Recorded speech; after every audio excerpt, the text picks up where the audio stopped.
As I'm sure you're well aware, there have been some recent changes to the driver lineup. At key points in a season, drivers who are due to end their current contracts may choose to move between teams, or even go into retirement. I'll send you an email each time a move occurs to keep you abreast of any recent changes. So here we are, finally. Tiametmarduk enters the driver transfer game. About bloody time. I was starting to wonder whether driver transfers were actually a thing in my career mode, but there we go. Pierre Gasly enters Formula 1. He was kicked out by Devin Butler at the start of this career mode. He replaces Raikkonen at Alfa Romeo Sauber. It's technically not true, is it? And Kimi Raikkonen goes to Haas, replacing Grosjean, and Grosjean has just been kicked out of F1. He's a free agent now in the sport, so it'll be interesting to see if he gets picked up by a team towards the end of the season or heading into season 2. I've seen... Yeah, I think I saw Ara's video, and I think I just saw like your guys like tweets and stuff saying how common it is for Grosjean to be kicked out of Formula 1, and there we go. He is underperforming in this career mode. Lucas Weber has been handing his butt to him, and as such, Gunther Steiner has kicked him out of the team. So there we go. Welcome, guys, to this episode of F1 2019 career mode. Just that completely blew me away. The fact that we now have driver transfers active in our career mode, which is really cool to see.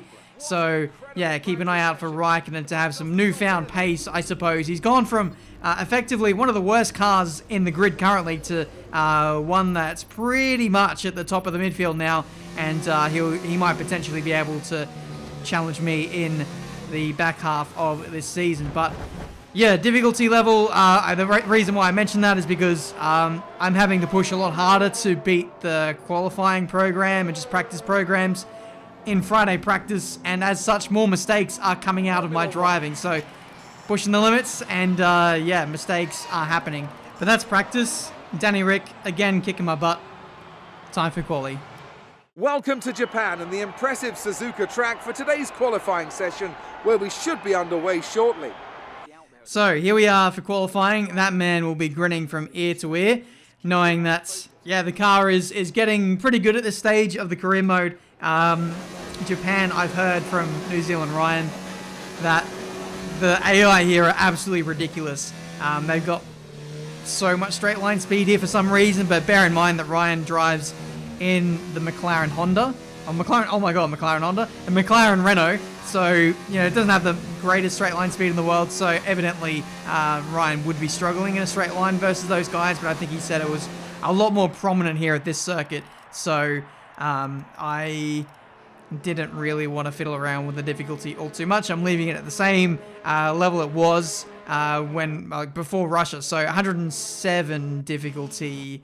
But I don't know. If we find that it's not like OP, then we'll turn it up to 108 for the race, like we did in Russia.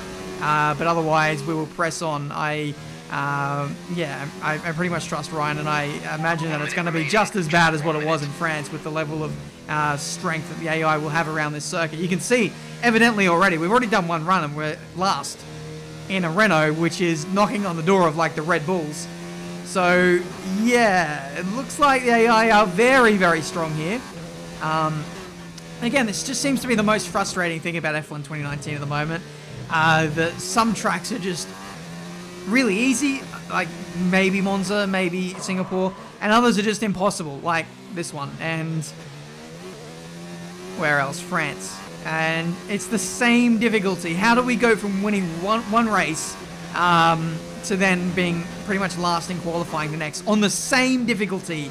I cannot fathom how this is possible. I really hope that they patch this as soon as possible. This is turning out to be, I don't know, a bit of a game-breaking issue for me because I'm on the limit so much with my AI. There's no room for error. I can't just like, oh yeah, I'll start pushing now, because no, I'm on the limit all the time. So when there is inconsistencies with the AI, you're going to see it in my career mode, like, quite clearly right now. But anyway, this is a really good lap. We come across the line, and we go P16, unfortunately. So, an amazing lap. Proper setup and everything, like I've been running the last few races. A proper setup for Japan as well.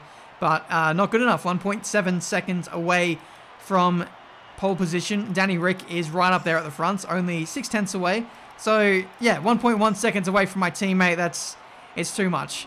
But heading into the race, I'm going to leave the difficulty where it is because I trust that the AI do get somewhat slower, I've found, heading into the race. So we might be more competitive there. It might be that it's still too hard for us, but given the recent races that we have had, I feel like we are due for quite the struggle, quite the challenge. So we'll head into this Japanese Grand Prix with an interesting outlook for this race. Points would be an achievement. We're live today from the Mie Prefecture of Japan as we look forward to the Japanese Grand Prix. The 2015 race here was one of only 5 Grand Prix in history to feature no retirements at all. Although with the highly competitive field we have today, I don't expect we'll be repeating that stat anytime soon. Anthony Davidson is here once again for today's Grand Prix, and we're just discussing the new driver lineup. Now, we probably ought to start by discussing Pierre Gasly. They've just moved to Alfa Romeo. How do you think they'll get on? Well, I think this came as something of a surprise to most of us, but it could end up being a bit of a coup for the team. Getting a driver with experience higher up in the field might just be the boost they need, and I'm sure they'll be a big asset as the team continues to develop their car. 5 races remaining and you've still got a chance of winning the World Drivers' title. Let's grab a solid points finish. Really? I didn't even think about the championship, but the team are, so there's that. But unfortunately, Jeff, I don't think we're going to be contending for the race victory today, not unless it like rains or something and the top 3 teams all take each other out at turn 1, a la Ed Senna and Alan Prost.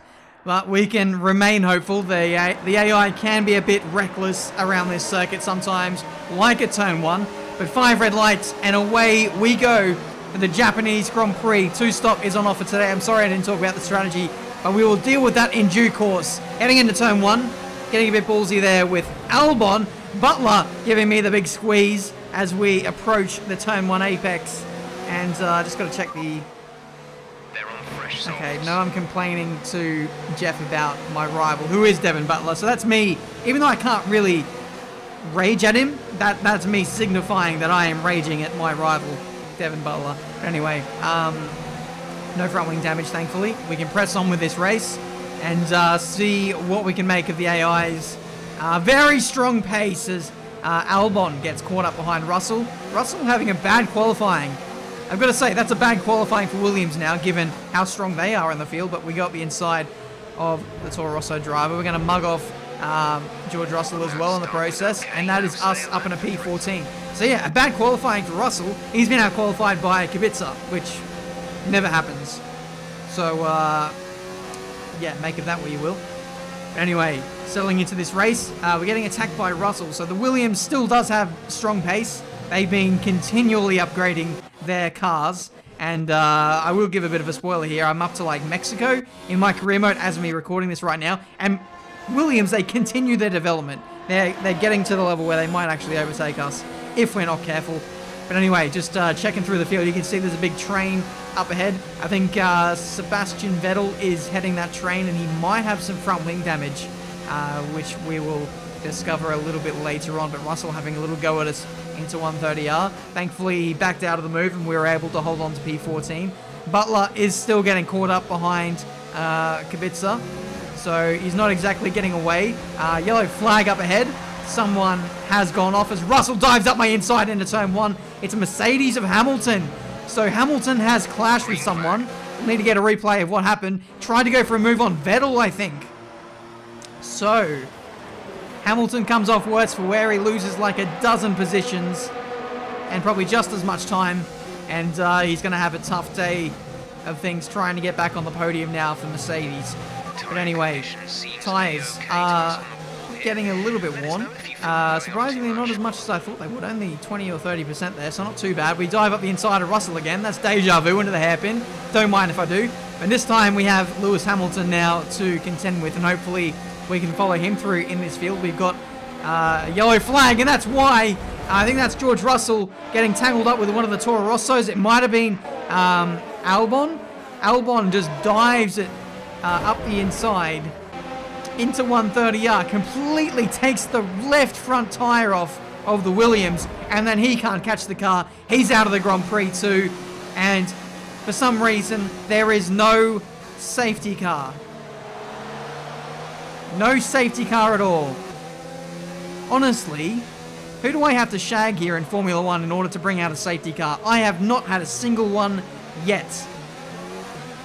The only time I saw the safety car was when I tried to cause a red flag, and even that was a failure. So, yeah, I mean, what do I have to do? Honestly, what do I have to do to see that beautiful Mercedes AMG GTR make a pit stop? That's essentially what I have to do, and here we are coming into the pit lane. So, get the popcorn out, because we will see the safety car sat at the end of the pit lane here after this pit stop. It seems to be the only time we get to see it now. Literally, Bert Maylander, the safety car driver, he's literally gone on long service leave. He is MIA in the first season of career mode.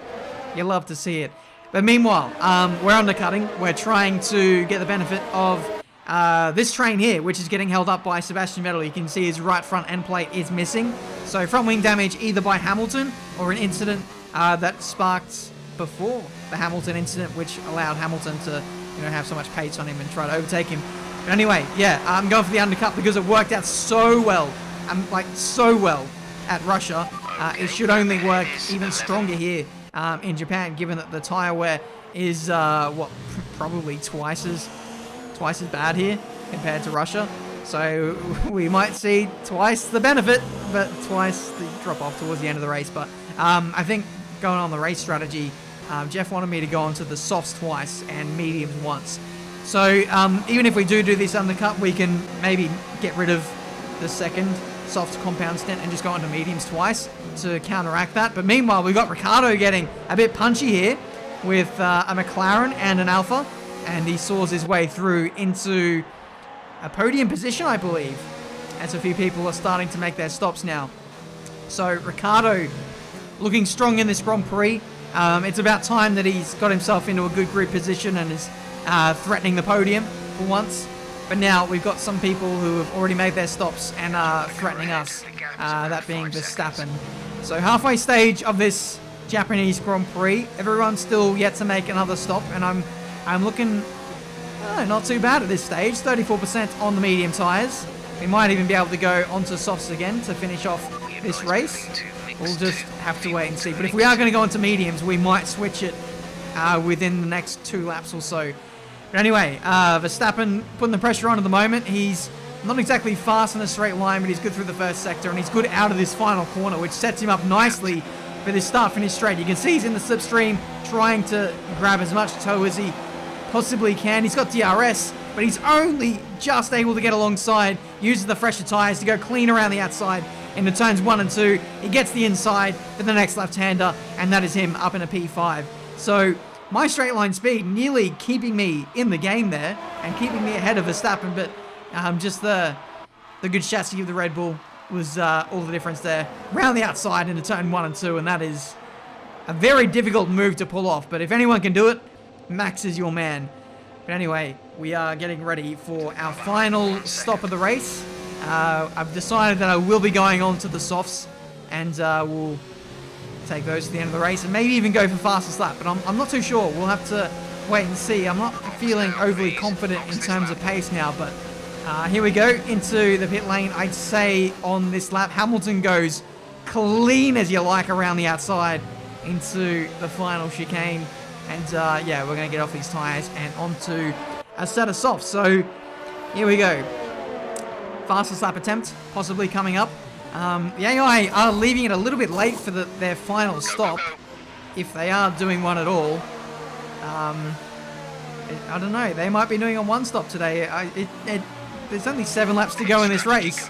So if they are doing a one stop, Renault have really screwed me out of a good position here in this race, because the only strategy was a 2-stop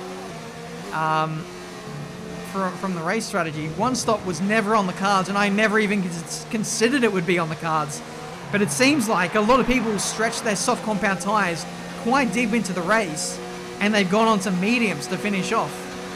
So yeah, this is looking like a increasingly difficult task to get some points now. So yeah, we've just got to overtake the midfield runners and hope that we can get in the points again. Raikkonen in his new car. We saw past him. Pretty odd to see him in a Haas, it's not going to lie, but I think it kind of suits him. It is an upgrade over Alpha at the moment, at least in the current guise of the development race. But anyway, we're catching up to the Williams now. We're almost knocking on the door of some points. Kubica is up next. He's going defensive into the final chicane inside front lockup. He left the door open, so I was going to take that every single day of the week. Up into P12 now, squeeze him out, and that is us up another position. That was actually my fastest lap attempt, but I couldn't even get purple there. I was kind of blocked by Kubica quite a bit into the final chicane, so that definitely didn't help my fastest lap attempt. But here goes Kubica up the inside of Raikkonen.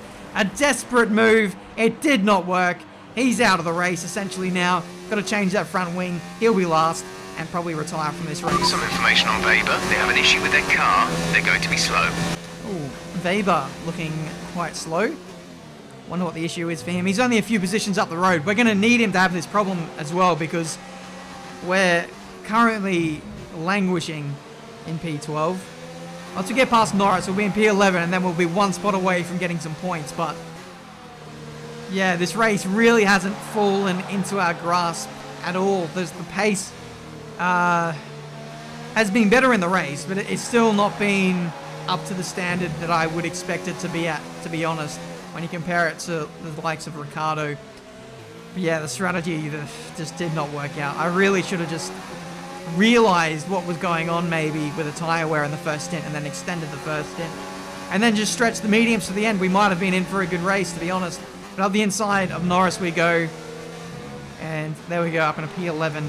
Next up is Sergio Perez. He's chasing after Weber, so I'm hoping that Weber can hold up Sergio here and I could maybe get P9, but Sergio made quick work of Lucas and he's through for P9. So our only hope of getting points now on the last lap of this Japanese Grand Prix is down to Lucas Weber, our former teammate who is just struggling to get to the end of the race. I'm not sure what the issue is, but we're going to see if we can go for a dive bomb maybe into this hairpin. Up the inside, he leaves the space. We've got a big lockup. Valtteri Bottas wins the Grand Prix. But there we go. We are through for some points. And thankfully, this afternoon, or this whole weekend, has not been a complete waste of time. We will get at least something out of this Grand Prix. Bottas wins.